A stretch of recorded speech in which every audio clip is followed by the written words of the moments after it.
A Gênese. Allan Kardec. Capítulo 3.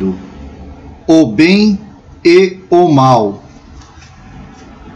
Destruição dos seres vivos uns pelos outros. Item 20.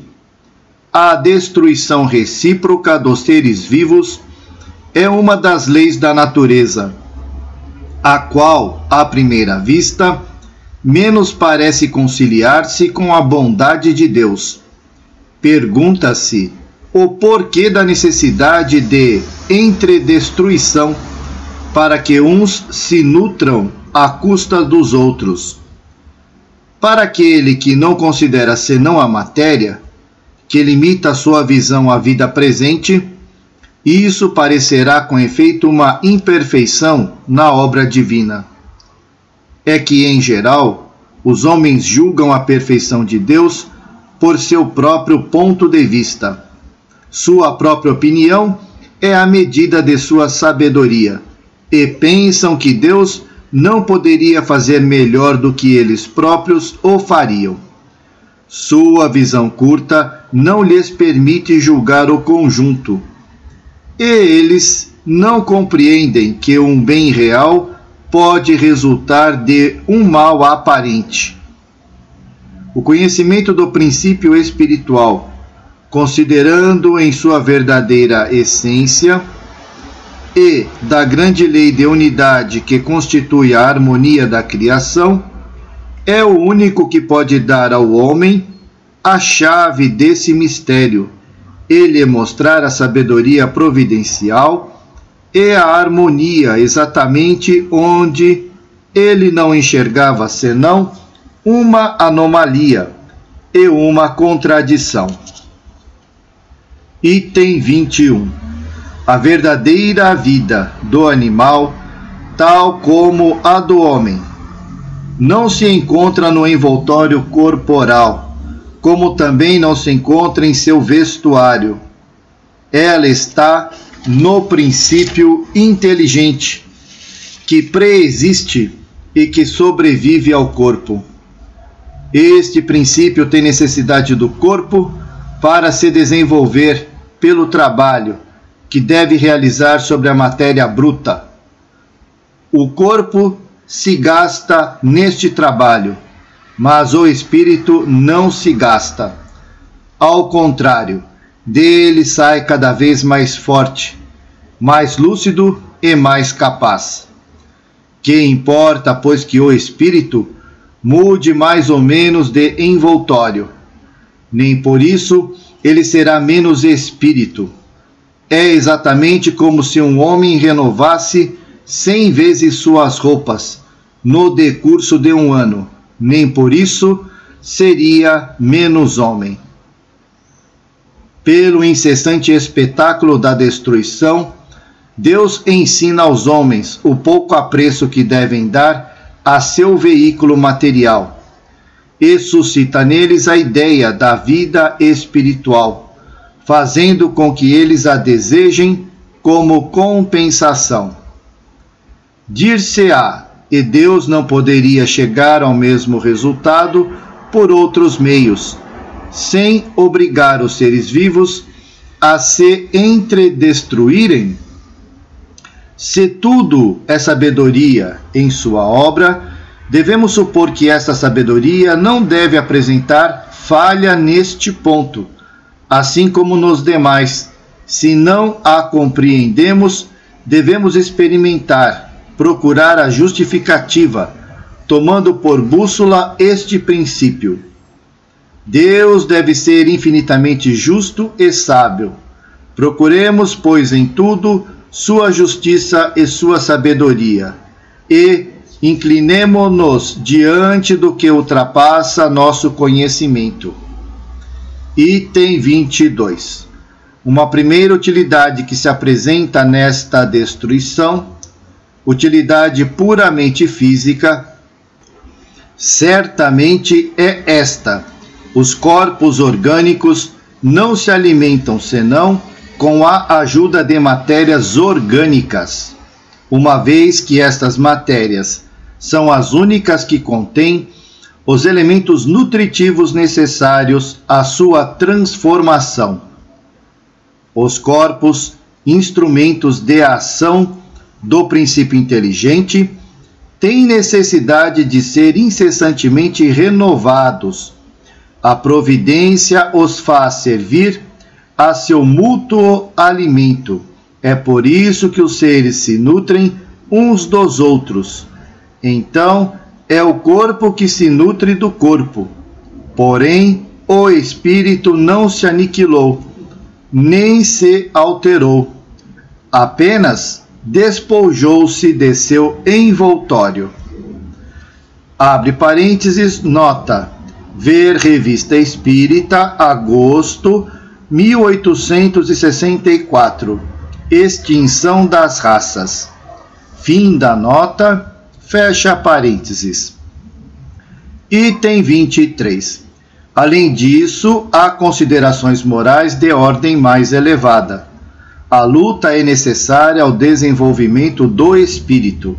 É na luta que ele exerce suas faculdades. Aquele que ataca a fim de obter seu alimento e aquele que se defende para conservar sua vida fazem uso da habilidade e da inteligência e, por isso mesmo, aumentam suas forças intelectuais. Um dos dois sucumbe, mas o que é que, na realidade, o mais forte ou o mais hábil levou do mais fraco? Seu vestuário de carne, nada mais. O espírito que não morre, mais tarde retomará outra vestimenta. Nos seres inferiores da criação, naqueles em que não existe o senso moral, nos quais a inteligência ainda não substituiu o instinto, a luta não teria por móvel senão a satisfação de uma necessidade material. Ora, uma das necessidades materiais mais imperiosas é a da nutrição. Lutam, pois, unicamente para viver, isto é, para tomar ou defender uma presa, pois não seriam estimulados por um móvel mais elevado. É neste primeiro período que a alma se elabora e se ensaia na vida. No homem, há um período de transição, no qual mal ele se distingue do bruto. Nas primeiras idades, o instinto animal domina e a luta tem ainda por móvel a satisfação das necessidades materiais. Mais tarde, o instinto animal e o sentimento moral se contrabalançam. O homem então luta, não mais para se nutrir, mas para satisfazer sua ambição, seu orgulho, a necessidade de dominar. Para isso, ainda lhe é necessário destruir. Porém, à medida que o senso moral predomina, a sensibilidade se desenvolve, a necessidade da destruição diminui, termina mesmo por se extinguir e por tornar-se odiosa. Então, o homem passa a ter horror ao sangue. Entretanto, a luta é sempre necessária ao desenvolvimento do espírito, pois, mesmo chegado a este ponto, que nos parece culminante, está longe de ser perfeito. Não é senão à custa de sua atividade que ele adquire conhecimentos, experiência e que se despoja dos derradeiros vestígios da animalidade. Mas, a partir desse momento, a luta, que era sangrenta e brutal, torna-se puramente intelectual. O homem luta contra as dificuldades e não mais contra seus semelhantes. Abre parênteses, nota. Sem nada prejulgar a respeito das consequências que se poderiam extrair deste princípio, unicamente temos pretendido demonstrar, mediante esta explicação, que a destruição dos seres vivos uns pelos outros em nada enfraquece a sabedoria divina, e que tudo se encadeia nas leis da natureza. Este entrelaçamento é necessariamente rompido se fizermos abstração do princípio espiritual. Devido a isto é que tantas perguntas ficam sem resposta se apenas considerarmos a matéria. As doutrinas materialistas trazem em si o princípio de sua destruição.